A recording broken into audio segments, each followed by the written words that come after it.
शेलटी गावात बिबट्याचा वावर, गोठ्यात बांधलेल्या वासरावर झडप घालून केलं ठार, नागरिकांमध्ये दहशत.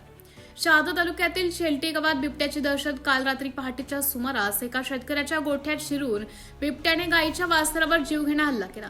या अचानक झालेल्या हल्ल्यात वासरू जागीच ठार. या घटनेमुळे शेतकरी आणि ग्रामस्थांमध्ये भीतीचं वातावरण पसरलं आहे. बिबट्याने वासरावर हल्ला करत वासराच्या अर्धा भाग खाल्ला असून ग्रामस्थांनी पाहण्यासाठी एकच गर्दी केली.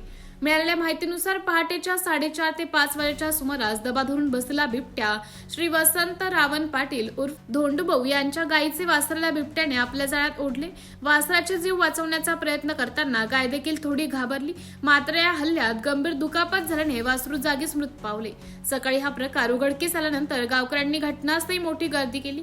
या घटनेची माहिती मिळताच वन विभागाचे अधिकारी आणि कर्मचारी तात्काळ ग्रस्तस्थळी दाखल झाले. त्यांनी पंचनामा केला असून परिसरातील नागरिकांना व शेतकऱ्यांना रात्रीच्या वेळी एकटे बाहेर न पडण्याचं आणि सतर्क राहण्याचं आवाहन केलं आहे. तसेच ग्रामस्थांनी गरीब शेतकऱ्यांचे मोठे आर्थिक नुकसान झाले असून शासनाने तातडीने नुकसान भरपाई द्यावी व वन विभागाने परिसरात गस्त वाढवून बिबट्याचा बंदोबस्त करावा व बिबट्याला लवकरात लवकर जेरबंद करण्यासाठी गोठ्या शेजारी पिंजरा लावावा अशी मागणी संतप्त ग्रामस्थांनी केली आहे.